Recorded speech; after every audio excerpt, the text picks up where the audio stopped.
হরে কৃষ্ণ।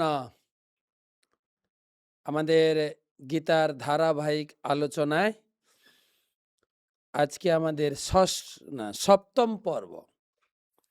সপ্তম পর্বে গীতার শেষ অংশ চতুর্থ অধ্যায়ের শেষ অংশ পড়ব। চতুর্থ অধ্যায়ের মাহাত্ম্যটা তো আপনাদের আগে থেকে গতকালকে যে পড়েছি ওইটাই। হ্যাঁ, ভরত নামে একজন সাধু কাশীতে বাস করতেন। খুব নিষ্ঠা সহকারে সে শিব আরাধনা বা পূজা পাঠ করতেন। প্রতিদিন চতুর্থ অধ্যায় পাঠ করতেন। একদিন শহর ছেড়ে বাইরে যাবেন, বাইরে যাওয়ার আগে গঙ্গার তীরে একটা দুটো বেল গাছ ছিল। বেল গাছের তলায় বিশ্রাম নিয়েছিল। একটা গাছের গোড়ায় মাথা দিয়েছে, আর একটা গাছের গোড়ায় পা রেখে ঘুমাচ্ছিল। বিশ্রাম নিয়ে চলে গেলেন। কিছুদিন পরে যাওয়ার পরে দেখা গেল সেই গাছ দুটো ধীরে ধীরে শুকাতে শুরু করলো। 5-6 দিনে গাছ দুটো মরে গেল। সেই গাছ মরে যাওয়ার পরে গাছের আত্মা থেকে এক সৎ ব্রাহ্মণের কন্যা রূপে জন্মগ্রহণ করলো দুজন। আর সে কন্যারা যখন একটু বড় হলো, 17 বছর বয়স হলো, তারা সেই ভরত সাধুর সঙ্গে দেখা করার জন্য কাশীতে পৌঁছালো। কাশীতে গিয়ে ভরতকে প্রণাম করে, ভরত সাধুকে প্রণাম করে বলছেন যে আপনি আমাদের বৃক্ষ জন্ম থেকে উদ্ধার করেছেন, আপনার কাছে আমরা চিরকৃতজ্ঞ। ভরত বলছে কিভাবে, কি বৃক্ষ জন্ম, কি ব্যাপার, আমি তো কিছু মনে পড়ছে না, কিভাবে তোমাদের উদ্ধার করলাম, তোমরা কেনই বা বৃক্ষ জন্ম পেয়েছিলে, ডিটেলস বলো। তখন বলছেন যে আমরা অ্যাকচুয়ালি স্বর্গের অপ্সরা। হ্যাঁ, এক সময় গোদাবরী নদীর তীরে চিহ্নপাম মানে একটি স্থানে সচতপা একটা মুনি তপস্যা করত। কঠিন তপস্যা। গরমের দিনে আগুন জ্বালিয়ে মাঝখানে বসে তপস্যা করত, শীতের দিনে ঠান্ডা জলে দাঁড়িয়ে ভোজন করত। তার এই কঠোর তপস্যাতে ইন্দ্রিয় দমন করেছেন, নিজে সম্পূর্ণরূপে শুদ্ধ হয়েছেন। এমনকি ব্রহ্মা পর্যন্ত আসতেন তার সঙ্গ করতে, তার কাছে হরিকথা শুনতে, তার কাছে ধর্মচর্চা আলোচনা করতে। সব ঠিক ছিল, ইন্দ্রের ভয় হয়ে গেল। ইন্দ্র চিন্তা করলো এ এত বড় সাধু, নিশ্চয়ই আমার পদ পজিশন নিয়ে নেবে। সেই চিন্তা করে আমাদের দুজনকে ডেকে পাঠালো যে আমার এই স্বর্গ লোক দখল করার আগে আমি এর ভজনের পতন করাতে চাই, যে কোনো পতন করো। তা আমরা এলাম, আমাদের নারী সুলভ ভঙ্গি দেখিয়ে নাচ, তো ধ্যান ভঙ্গ করতে চেষ্টা করলাম। ইন্দ্র এদিকে বায়ুর দ্বারা হাওয়া প্রেরণ করলে আমাদের শরীরের বস্ত্র উড়িয়ে নিয়ে গেল। হ্যাঁ, আমাদের কুজ্জগল অনাবৃত হয়ে উলঙ্গ দেহ হয়ে গেল। আর সেই মুনি এত তেজিয়ান ছিল, আমাদের এই দেখে অভিশাপ দিল, যা তোরা দুজনেই গঙ্গা তীরে বেল গাছ হয়ে জন্মগ্রহণ কর। তা আমরা চরণে পতিত হয়ে ক্ষমা প্রার্থনা করলাম, আমাদের কি দোষ, আমরা ইন্দ্রের আজ্ঞাবহ দাসী, ইন্দ্র আমাদেরকে পাঠিয়েছেন এই কাজ করে, আমাদের ক্ষমা করে দিন। তা আমাদের কাকুতি মিনতি নিবেদন দেখে মনি বলেন ঠিক আছে, যতক্ষণ না ভরতের সঙ্গে সাক্ষাৎ না হয় ততক্ষণ তোমাদের বৃক্ষ জন্ম থাকতে হবে। তাই আপনি ওখানে গেছিলেন, আমাদের গাছের নিচে আশ্রয় গ্রহণ করে বিশ্রাম নিয়েছিলেন, আর আপনি চতুর্থ অধ্যায় পাঠ করেছেন। সেই চতুর্থ অধ্যায় পাঠ শুনে আমরা পবিত্র হয়েছি। তো এখন আমরা সব কিছু বুঝতে পেরেছি, ভোগ বাসনাও আমাদের হারিয়ে গেছে অন্তর থেকে, এখন শুদ্ধ ভগবানের ভক্ত হতে চাই। এই বলে ভরতের কাছে প্রণাম করে ভরতও সন্তুষ্ট হলেন। আর শেষ জীবনে এইভাবে সেই দুইজন মহিলা চতুর্থ অধ্যায় পাঠ করে সারা জীবন তারা অতিবাহিত করেছে। তো সেই চতুর্থ অধ্যায়ের আমরা 5খানা শ্লোক গতকালকে পড়েছিলাম। প্রথম থেকে যদি পড়া হয়, শ্রী ভগবান বাচ ইমং বিবস্বতে যোগং পক্তাবান হবব্যয়ম বিবস্বান মনবে প্রাহ মনু ইক্ষাকো অব্রবীত एवं परंपरा प्राप्तम इमं राजसयो विदु सकाले नेह ममता जोगो नष्ट परंतप स एवायं मया ते अद्य जोगोपक्त पुरातन भक्तोऽसि मे सखा चेति रहस्यं हि एतदुत्तमम्। अर्जुन उवाच अपरं भवतो जन्म परं जन्म विवस्वत कथमेतद्विजानीयं तमादौ उक्तवानिति। श्रीभगवानुवाच बहुनि मे व्यतीतानि जन्मनि तव चार्जुन तान्नहं वेद सर्वाणि न तं वेत्त परन्तप अजोऽपि सन् अव्ययात्मा भूतानामीश्वरोऽपि सन् प्रकृतिं साम अधिष्ठाय সম্ভবামি আত্মমায়া। এখান থেকে আমরা পড়া শুরু করব। প্রথমে গুরুদেবের চরণে প্রণাম জানাই। নমঃ বিষ্ণুপাদায় কৃষ্ণপ্রেষ্ঠায় ভূতলে শ্রীমতে জয়পতাকা স্বামী নীতি নামিনে নম আচার্যপাদায় নিতাই কৃপা প্রদায়িনে গৌরকথা ধামদায় নগর গ্রাম তারিণে। परम गुरुदेव नमो विष्णुपादाय कृष्णप्रेष्ठाय भूतले श्रीमते भक्ति वेदांत स्वामी नीति नामिने नमस्ते सारस्वती देवे गौरवाणी प्रचारिणे निर्विशेष शून्यवादी पाश्चात्य। जय श्री कृष्ण चैतन्य प्रभु नित्यानंद श्री अद्वैत गदाधर श्रीवासदि श्री गौर भक्तविंद। हरे कृष्ण कृष्ण कृष्ण हरे हरे हरे राम राम राम हरे हरे। তোমরা প্রথম 4টা শ্লোকে বা 5টা শ্লোকে আমরা দেখছিলাম ভগবদ গীতার উৎস। ভগবদ গীতা কোথা থেকে শুরু হয়েছে?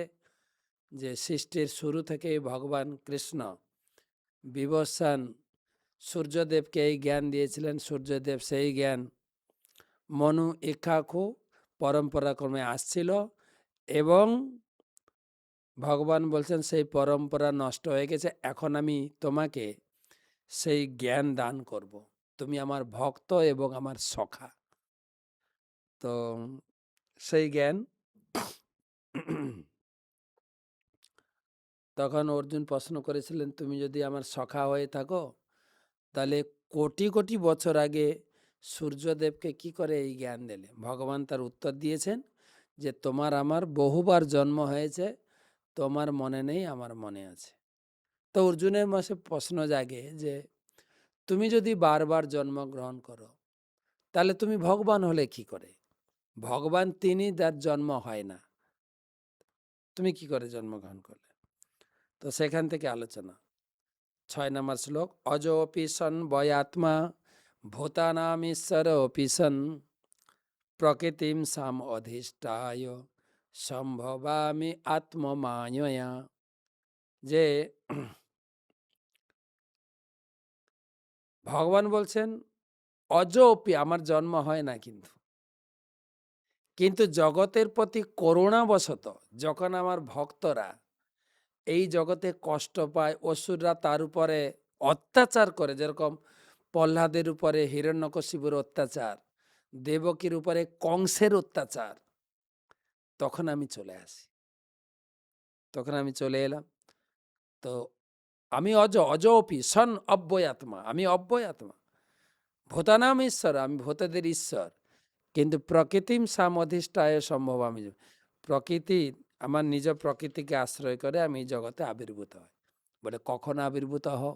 যদা যদা হি ধর্মস্য গ্লানিরে ভবতি ভারত অভ্যুত্থানম অধর্মস্য তদাত্মানম সৃজামহম। যখন ধর্মের গ্লানি হয়, অধর্মের অভ্যুত্থান হয়, তখন আমি এই জগতে আবির্ভূত হই। পরিত্রাণায় সাধুনাম বিনাশায়শ্চ দুষ্কৃতম ধর্ম সংস্থাপনার্থায় সম্ভবামি যুগে যুগে। সাধুদের পরিত্রাণ, দুষ্কৃতি বিনাশ এবং ধর্ম সংস্থাপন, 3টে কাজের জন্য আমি আসি। অর্জুন জিজ্ঞাসা করছে, তুমি যে জগতে আসো কি কাজ করো? বলে আমি 3টে কাজ করি। কিন্তু ভগবানের কথার পরিপ্রেক্ষিতে প্রভুপাদ ব্যাখ্যা করলেন 3টে কাজের ভিতরে 1 নম্বর কাজটা ভগবানের মুখ্য কারণ আসার, পরিত্রাণ সাধনা। বিনাশায় দুষ্কৃতা, ওর জন্য ভগবানকে আসতে লাগে না। ভগবানের কোনো কি বলা যায় প্রেরিত এই যে সমস্ত ক্যালামিটি, কি বলা যায়, বিভিন্ন প্রকার যে দৈব দুর্ঘটনা, সাইক্লোন, ভূমিকম্প, একটু নড়িয়ে দিলে কত লোক মরে যাবে, ভগবান কেন আসতে হবে? বা আমি কখনো কখনো বলি, কলকাতার ম্যালেরিয়া মশাকে কলকাতার লোক ভীষণ ভয় করে। ম্যালেরিয়া ডেঙ্গুতে কত লোক মরছে, ভগবানকে কেন আসতে হবে? আর ধর্ম সংস্থাপন, এটারও ভগবানকে আসতে লাগে না। ভগবানের বিশেষ দূত ধর্মকে প্রতিষ্ঠা করেন প্রভুপাদ। ভগবান কৃষ্ণ তো গীতার জ্ঞান দিলেন ভারতের কুরুক্ষেত্রে, আর চৈতন্য মহাপুরুষ এই গীতার জ্ঞানকে একটু বিস্তার করলেন, ভারতে প্রচার করলেন। তিনি পূর্ব ভারতে এই পশ্চিমবঙ্গে পূর্ববঙ্গে আবির্ভূত হলেন, পুরীতে গিয়ে অবস্থান করে দক্ষিণ ভারত, উত্তর ভারত প্রচার করেছেন, আর একটু বাংলাদেশে গেছেন। কিন্তু প্রভুপাদ তো 7 সমুদ্র 13 নদী অতিক্রম করে পৃথিবীর কোণে কোণে ভগবদ গীতার ধর্মকে প্রতিষ্ঠা করেছেন।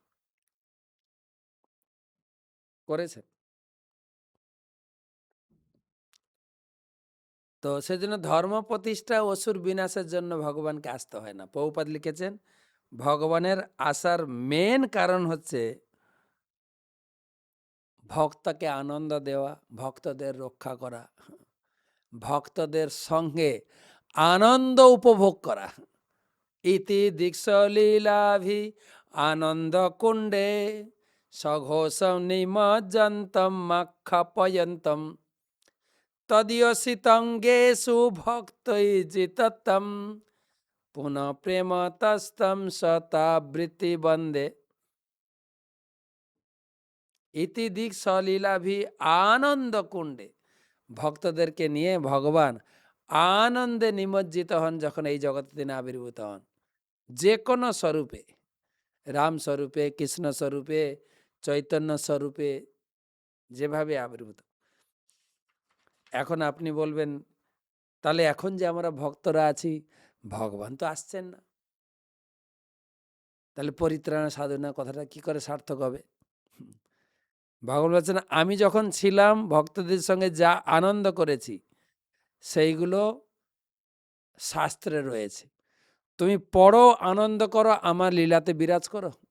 জন্ম কর্ম চমে দিব্যম এবং যো ব্যক্তি তত্ত্বতঃ তক্তাদেহং পুনর্জন্ম নৈতি মামেতি সহর্জুন।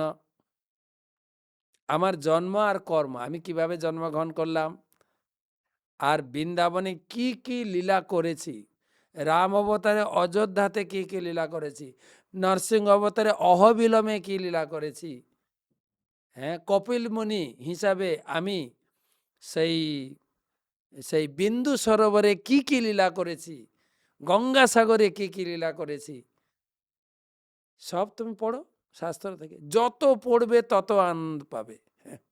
মচ্চেতা মৎগত প্রাণা বোধয়ন্ত পরস্পরম কথয়ন্তশ্চ মাং নিত্যম তুষ্যন্তি চ রমন্তি চ। যত পড়বে তুষ্টি, খেলে যেরকম পেট ভরলে তুষ্টি লাগে আর আনন্দ লাগে পেট ভরেছে, সেই রকম তুমি নিয়মিত আমার কথা শুনে আনন্দ লাভ করবে, আর আমি তোমাকে সব সময় প্রোটেকশন দেব।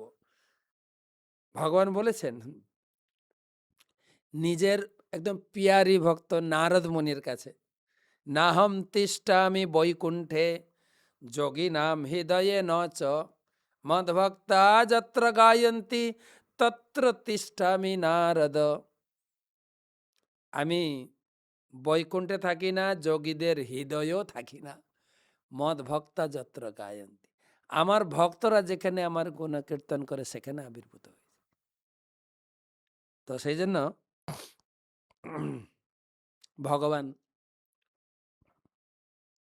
ভগবানের কথা যদি আমরা নিয়মিত পড়ি, জন্ম কথা, লীলা কথা, ভগবানের সঙ্গ লাভ করব।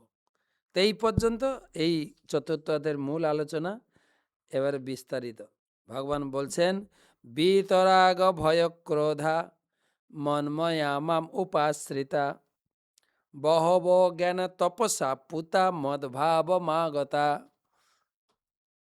একথা শুধু আমি তোমাকে বলছি না, একথা বাস্তব সত্য যে ভগবান কি বলছেন যে আগে বহু বহু মুনি ঋষি তপস্বী যোগী তারাও আমার জ্ঞানকে আশ্রয় করে তারা এই জগৎ থেকে উদ্ধার পেয়েছে। তুমিও এই জ্ঞানকে আশ্রয় করো, গীতা ভাগবতকে আশ্রয় করো, আমার সঙ্গ নিয়মিত পাবে।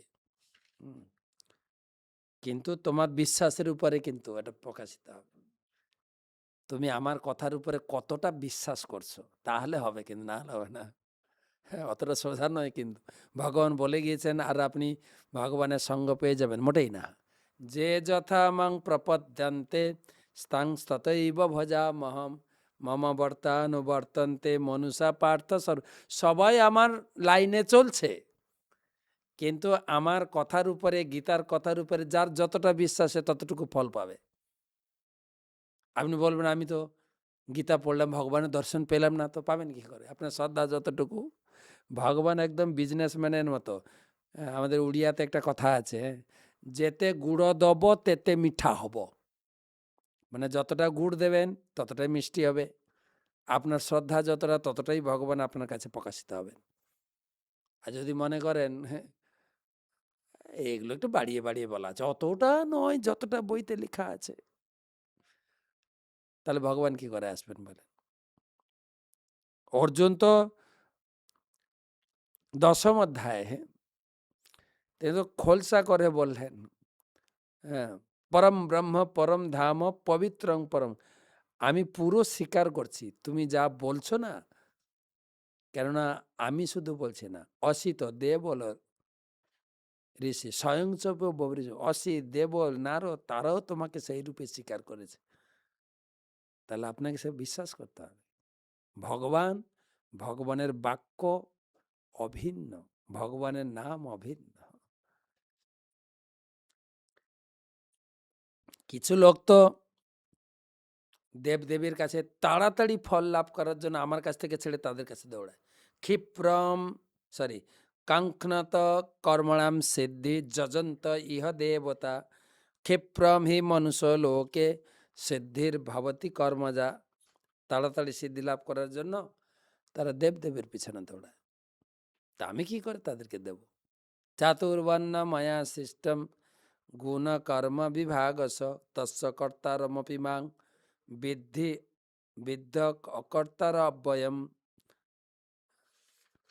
আমি অকর্তা, আমি জগতে 4টা বর্ণ সৃষ্টি করেছি, 4টা আশ্রম সৃষ্টি করেছি। নিজ নিজ বর্ণাশ্রম ভেদে তুমি আমার উপাসনা করো। সন্ন্যাসী ব্রহ্মচারী তাদের কোনো পিছু টান নেই, তারা পূর্ণরূপে আমার ভজনায় যুক্ত হবে। যারা গৃহস্থ পরিবার প্লাস ভগবত ভজনকে ব্যালেন্স করে চলবে। কিন্তু আরেকটা জিনিস মনে রাখতে হবে যে আমি কোনো বর্ণ বিভাগের মধ্যে নেই। আমি আমি আমি আমি কি ক্ষত্রিয় না বৈশ্য না শূদ্র না ব্রাহ্মণ? যদি দেখা যায় নন্দ মহারাজের দিক থেকে দেখলে ভগবান বৈশ্য, বসুদেবের দিক থেকে দেখলে ভগবান ক্ষত্রিয়, আর সেরকম কাজও করেছেন। আবার অর্জুনের বাড়িতে কাজ করার ক্ষেত্রে দেখলে ভগবান শূদ্র। অর্জুনের বাড়িতে ড্রাইভারি কাজ করেছেন, চাকরি করেছেন, চাকরি করে শূদ্র।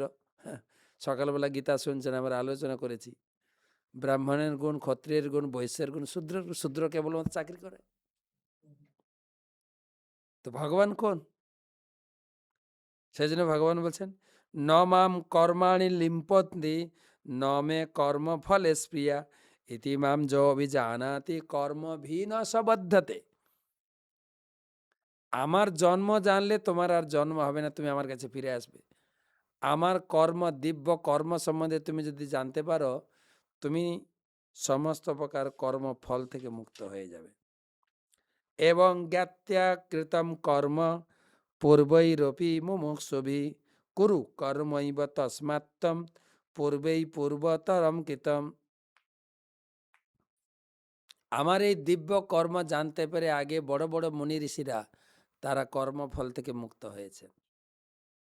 এই কর্মটা খুব জটিল, কিন্তু কিম কর্ম কিম অকর্মেতি কবয়পত্র মহিতা তত্তে কর্ম প্রবক্ষ্যামি যৎ জ্ঞাত্যা মোক্ষসে অশুভাৎ। কি কর্ম করা উচিত, কি কর্ম করা উচিত না, কর্ম অকর্ম বিকর্ম ভালো করে জানা উচিত। কবয়পত্র বড় বড় বিদ্বান লোকেরাও এই কর্ম অকর্ম নিয়ে বিভ্রান্ত হয়ে যায়। দেখেন, এই অধ্যায়ের নাম জ্ঞানযোগ, আলোচনা হচ্ছে কর্ম, অর্থাৎ এই 6টা অধ্যায় কর্মের উপরে আলোচনা। নাম আলাদা আলাদা হতে পারে, কর্মের উপরে। কর্মর জটিলতা জানা উচিত। ভগবান বলছেন 3 প্রকার কর্ম, কর্ম অকর্ম বিকর্ম। আমরা জানি কর্ম মানে কর্ম করো, সকাম করো, বিকর্ম মানে পাপ কর্ম, অকর্ম মানে ভগবানের সেবা। আমরা সাধারণভাবে এইটা জানি, কিন্তু ভগবান কেন বলছেন কবয়পত্র বহিতা? বড় বড় বিদ্বান ব্যক্তিরাও তারা গুলিয়ে ফেলে। বিকর্মটা নিয়ে ঝামেলা নেই, বিকর্ম মানে বাতিল কর্ম, পাপ কর্ম। সমস্যা হচ্ছে কর্ম অকর্ম। কর্ম মানে সকাম কর্ম, অকর্ম মানে ভগবানের সেবা। আমরা ভগবানের সেবার নাম করে কি করছি বলেন তো? বলছি ভগবানের সেবা, সবকিছুর মূলে নিজের সেবা। হিসাব করে দেখেন, আমি কিসে খুশি? জব করলে আমার ভালো লাগে, প্রসাদ খেলে আমার ভালো লাগে। যারা গৃহস্থ আছেন, বাড়িতে যে রান্না বান্না হয় কার ইচ্ছায় বলেন তো? ঠাকুরের ইচ্ছায় না তো। অনেকদিন ভাত ডাল রান্না করছে, আজকে একটা চাউমিন বানাও না, চাউমিন বানিয়ে খাচ্ছে, সেটাই ভগবানের কপালে জুটছে। মা আজকে একটু ধোকা সবজি করো না মা, ধোকা সবজি হয়েছে, সেটাই ভগবানকে জুটছে। নিজের সন্তুষ্টি, সন্তানের সন্তুষ্টি, স্বামীর সন্তুষ্টি, এটাই তো আমরা রান্না করি বলেন। আর নাম দিচ্ছি, সবই ভগবানের। কোনো কোনো বাড়িতে গেলে বা অনেক লোক এসে ডাকে, মহারাজ আমার বাড়িতে একটু। আমি বলছি, আপনার বাড়ি আছে নাকি? হ্যাঁ, দীক্ষাকালে শিষ্য করে আত্মসমর্পণ, দীক্ষার সময় তো সব কিছু ভগবানের চরণে সঁপে দিয়েছে। আপনার কি হয়? ঠিক আছে, গোপালের বাড়ি আসেন বা গোবিন্দের বাড়ি আসেন, লোকে বলে। আপনার বাড়িটা কার? গোবিন্দের। পেপার কার নামে আছে? ও, ওটা তো আমার নামে আছে। হ্যাঁ, মুখে তো বলে দেয় সব গোবিন্দের। সেই জন্য এটা কর্ম মানে নিজের তৃপ্তি, অকর্ম মানে ভগবানের তৃপ্তি। এই কর্ম অকর্ম বুঝতে পারা খুব কঠিন। মনে হচ্ছে আমরা সব ভগবানের সেবা করছি, ঘুরিয়ে ফিরিয়ে তো সব নিজের নিজের ফায়দাটা লুটে নিচ্ছি ব্যাস। কিছু কিছু লোক তো আবার শুরু করে দিয়েছে, ঘরে ঠাকুর বসিয়ে চাঁদা টাদা তুলে জন্মাষ্টমী করব, আমার বাড়িতে জন্মাষ্টমী। তবে নিজে করো, টাকা কেন তুলছ? ভগবানকে বসে নিজের একটা ভালোই ভালোই একটা ইনকামের রাস্তা বেরিয়ে গেছে। চাকরি ছেড়ে দিই, ব্যবসা ছেড়ে দিই, ওগুলো ঝামেলা আছে, ঠাকুরকে নিয়ে। তো সেই জন্য কর্ম আর অকর্ম, এই দুটো বুঝতে পারা খুব কঠিন। হতে পারি ভক্ত, কিন্তু কর্মতে ফেসে যাব। 3 অধ্যায় 9 নম্বর শ্লোকে কি বলেছেন? যজ্ঞার্থাৎ কর্মণহত্র লোকয়ং কর্মবন্ধন। কেবল ভগবানের সন্তোষ বিধানের জন্য যদি কর্ম করেন, তাহলে মুক্তির দিকে এগোবো। আর যদি নিজের সন্তুষ্টি বিধানের জন্য কর্ম করি, কর্মবন্ধনে ফেসে যাব। তাই নিজে নিজে বিচার করাও দেখা উচিত, আমার বন্ধনের মেয়াদ বাড়ছে না মুক্তির মেয়াদ বাড়ছে।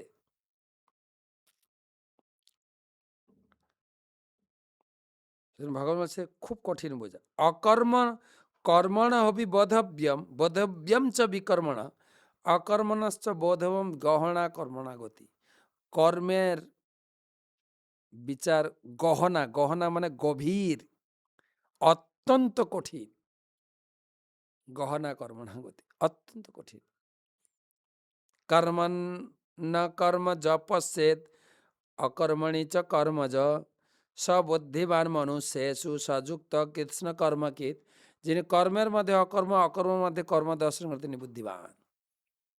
বুদ্ধিমান তিনি, সমস্ত কর্মের মধ্যে যিনি অকর্ম দর্শন করেন, অকর্মের ভিতরে যিনি কর্ম দর্শন করেন। জিনিসটা বুঝতে পারলেন কিনা প্রশ্ন করবেন, ঠিক আছে? যস্য সর্বে সমারম্ভ্য কাম সংকল্প বর্জিতা জ্ঞানাগ্নি দগ্ধ কর্মাণম তমাহু পণ্ডিতম বোধো। যার সমস্ত প্রচেষ্টা কাম। এবারে বর্ণনা করছে অকর্মর লক্ষণটা কি। আমি তো বলছি সব অকর্ম করছি, ভগবানের সেবা। লক্ষণটা কি? দুটো লক্ষণ, দুটো কার্যকলাপ, দুটো গতি বলবেন, দুটো দুটো শ্লোক। যার প্রচেষ্টা, কর্ম প্রচেষ্টা সংকল্প কাম বিরহিত, সেটাই হচ্ছে অকর্ম। ত্যক্তা কর্ম ফলা সংযম নিত্য তৃপ্ত নিরাশয় কর্মণ্য বিপবৃত্ত অপি নৈব কিঞ্চিত করোথি স। কর্মফলের প্রতি আসক্তি সম্পূর্ণরূপে ত্যাগ করে সর্বদা তৃপ্ত থেকে আশ্রয়ের অপেক্ষা রহিত হয়ে, সম্পূর্ণ কর্মফল আমি কাজ করছি, আমি ভোগ করবো এরকম না, কিন্তু সেই যার চিন্তাধারা আমি কাজ করছি ভগবানের সেবার জন্য, কে ভোগ করবে। নিরাশী যত চিত্তাত্মা তক্ত সর্বপরিগ্রহ শারীরম কেবলম কর্ম কুর্বন নাপ্নোতি কিল্লিশম।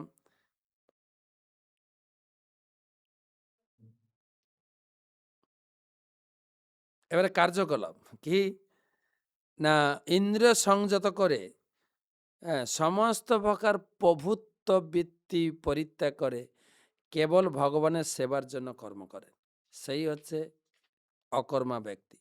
যদৃচ্ছা লাভ সন্তুষ্ট দ্বন্দ্বাতীত বিমৎসর সমসিদ্ধ বা সিদ্ধৌ চ কৃত্যাপি ন নিবদ্ধতে। অনায়াসে যা পান তাতেই সন্তুষ্ট থাকেন, যিনি সুখ দুঃখাদি দ্বন্দ্বে বিচলিত হন না, মাশ্চর্য শূন্য, সাফল্য অসাফল্যে অবিচলিত থাকেন, তিনি কর্ম সম্পাদন করলেও কর্মফলের দ্বারা আবদ্ধ হন, সব কিছুতে অবিচলিত। গত সংঘর্ষ মুক্তস জ্ঞানাবস্থিত চেতস যজ্ঞাচরত কর্ম সমগ্রম প্রবিলীয়তে। এবারে গতি, যারা ভগবানের সেবা সত্যিকারেই অকর্ম করে তার কি গতি হবে না, তার জীবনের সমস্ত কর্মফল সে মুক্ত হবে। ব্রহ্মার পরম ব্রহ্ম হবি ব্রহ্মাগ্নো ব্রহ্মণাহুতম ব্রহ্মৈবতেব গন্তব্যম ব্রহ্ম কর্ম সমাধিনা। যিনি কৃষ্ণ ভাবনাময় সম্পূর্ণরূপে মগ্ন, তিনি অবশ্যই চিৎ জগতে উন্নতি হবেন, কারণ তার সমস্ত কার্যকলাপ চিন্ময়, তার কর্মের উদ্দেশ্য চিন্ময়, সেই উদ্দেশ্যে তার নিবেদনও চিন্ময়, তার সমস্ত কার্যকলাপ চিন্ময় হয়ে যায়। এবারে কিছু যজ্ঞের কথা বলবেন।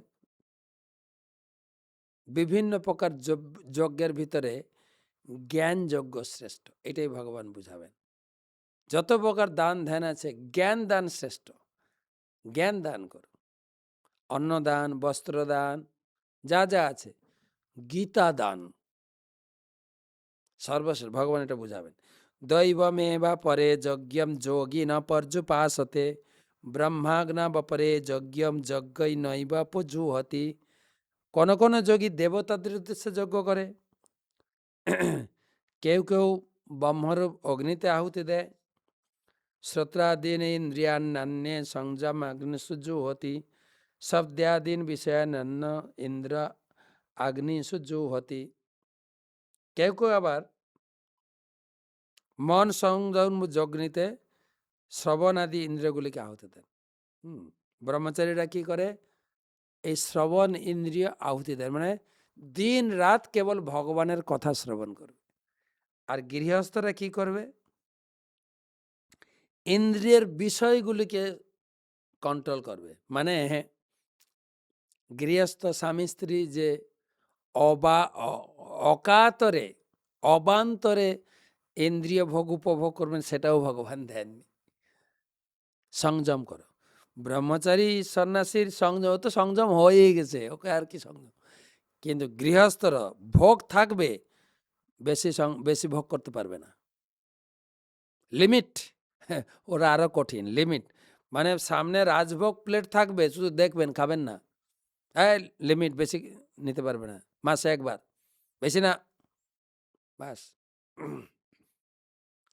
সর্বা ইন্দ্রিয় কর্মাণি প্রাণ কর্মাণি চাপরে আত্মসংযম যোগাগ্নো জোহতি জ্ঞান দীপিতে। যার মন ও ইন্দ্রিয় সংযমের মাধ্যমে আত্মজ্ঞান লাভের প্রয়াসী, তিনি ইন্দ্রিয়ের কার্যকলাপ প্রাণবায়ুতে আহুতি দেন। দ্রব্য যজ্ঞা তপোযজ্ঞা যোগযজ্ঞা তথা পরে শ্রদ্ধায় জ্ঞান যজ্ঞাশ্চ যতয় সংসিত ব্রত।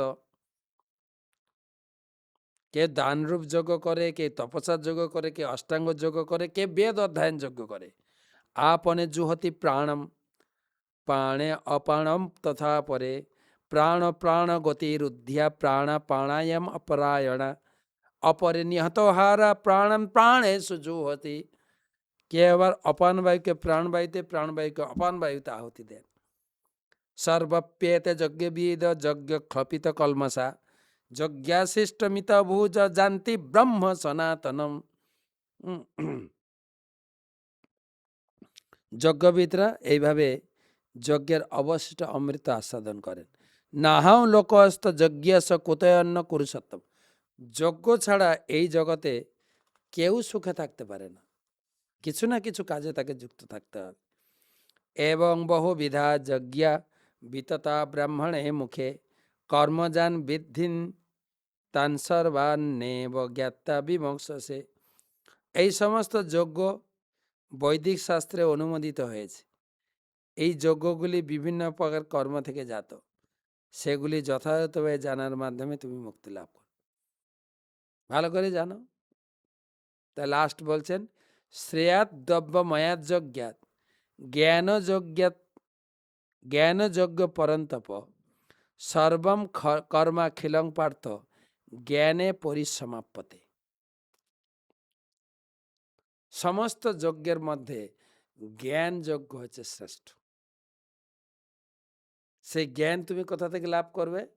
তদ্বিদ্ধি পণিপাতে ন পরিপ্রশ্নেন সেব উপদেশান্তি তে জ্ঞানম জ্ঞানী ন তত্ত্বদর্শী ন। তত্ত্বদর্শী গুরুদেবের কাছে গিয়ে তার সেবা করো, হ্যাঁ, তদ পণিপাত করো এবং প্রশ্ন জিজ্ঞাসা করো। সেবা ভাব, প্রশ্ন এবং ইনকুইজিটিভ মানে জানার আকাঙ্ক্ষা প্রকাশ করো। যৎ জ্ঞাত্যা না পুনর্মোহ এবং যাস্যসি পাণ্ডব যেন ভূতানি অশেষানি দক্ষ সাত্মনথো মই। হে পাণ্ডব, এবারে বলা হবে জ্ঞান গ্রহণ করলে কি লাভ। 35 নম্বর শ্লোকে বলছে তুমি মোহ থেকে মুক্ত হবে। এই যে আমার সংসার, আমার বাড়ি, আমার ঘর, ও গীতার জ্ঞান না হলে তুমি ছাড়তে পারবে না। মাঝে মাঝে বৈরাগ্য হয়, বলে দে আমার কি, আমি আর সংসারে নেই। হ্যাঁ, ঠেলায় না বললে বিড়াল গাছে উঠে না। ঠেলায় পড়ে মাঝে মাঝে বৈরাগ্য ভাব মুখ থেকে বেরিয়ে যায়, কিন্তু আসল বৈরাগী না তো। বৈরাগী তখন আসবে যখন গীতার জ্ঞান হৃদয়ে প্রকাশ করবে, উচ্চতর বস্তু লাভ হবে, তখন এই নিকৃষ্টতম সংসার বস্তুকে ত্যাগ করতে পারবে। আমরা তো এখন সংসারে স্বামী স্ত্রী ছেলে মেয়ে রসগোল্লা রাজভোগ এইগুলোতে আছি, কিন্তু এর উপরে যখন ধ্রুব মহারাজ লাভ করেছিলেন, তখন ধ্রুব বলেছিলেন ভগবান আমি তো আর কিছু চাইছি না, আপনাকে দর্শন পেয়ে এত আনন্দ, বাবার থেকে বড় গদি, এটা ওটা ওটা ওটা আমার কিচ্ছু লাগবে না, আমি একদম খুশি। প্রথমে জ্ঞানের লাভ হচ্ছে মোহ থেকে মুক্ত হবে। অপি চেদসি পাপেভ্য সর্বেভ্য পাপকৃত্তম সর্বম জ্ঞানং প্লবেনৈব বৃজিনম সন্তিরিষ্যসি। তুমি যদি সমস্ত পাপীদের থেকেও পাপিষ্ঠ বলে গণ্য হয়ে থাকো, জ্ঞানরূপ তরণীতে আহরণ করে তুমি দুঃখ সমুদ্র পার হতে পারবে।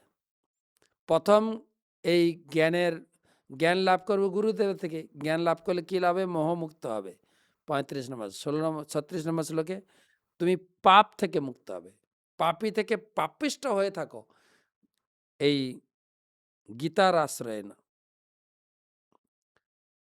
যदैধাংসি সমৃদ্ধ অগ্নি ভস্মসাৎ কুরুতে অর্জুন জ্ঞানাগ্নি সর্বকর্মাণি ভস্মসাৎ কুরুতে তথা।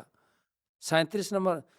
35-এ মোহমুক্ত, 36-এ পাপ মুক্ত, 37-এ পুণ্য থেকে মুক্ত। পুণ্যটাও ভক্তির বাধক।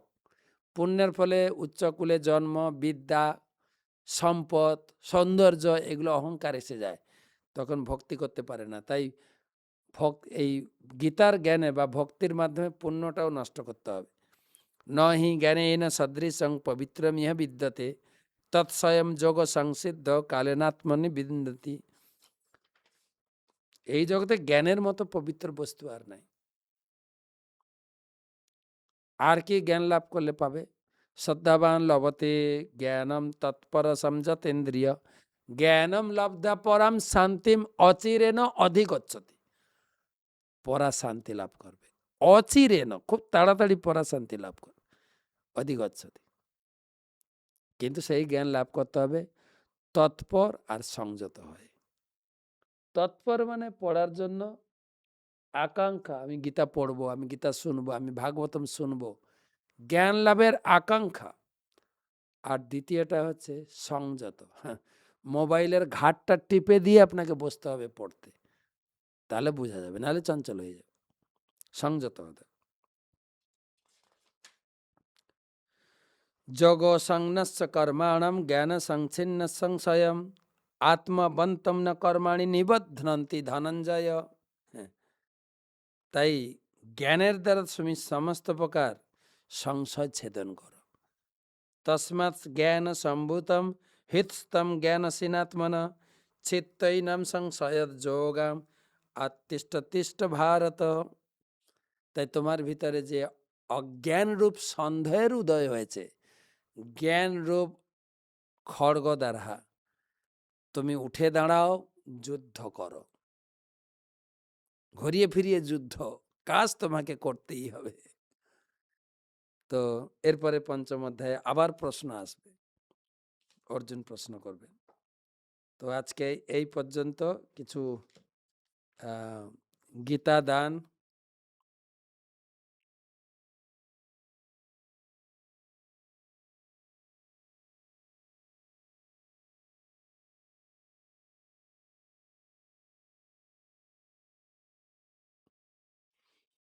বলাই চাঁদ দাউজি দাস একটি গীতা, বিনীতা বিরাজ দেবীদাসী, রঘুনাথ ভক্ত দাস, মিত্রবৃন্দা কৃষ্ণ শক্তি দেবীদাসী, কৃষ্ণা পাল, সুজিত দাস, ইতি দাস, সঞ্জয় কুমার দাস, হরিদাস গৌরচন্দ্র দাস, রত্ন সবিতা রেভিত দেবীদাসী, ছত্র নারায়ণ, নন্দিনী যশোর শেফালী দাস, অঞ্জন দাস, জারদীপ দাস, রাজন্না দাস, গোবিন্দচন্দ্র ভৌমিক, রূপালী ভৌমিক, মৃত নিবারণ চন্দ্র, সবাই একটি করে গীতা।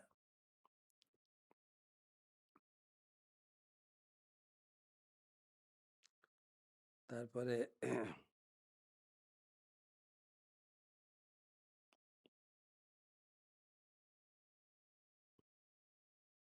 মনীষ সেন, মৌসুমী শাহ, প্রদীপ কুমার রায়, সুনিতা হালদার, অরিন্দম জানা, মৌমিতা মুখার্জি, সুরজিৎ পাত্র, হেমবতী কুন্তি দেবী দাসী, মৌমিতা মণ্ডল, মনোরঞ্জন সামন্ত, সবাই 11টি করে গীতা।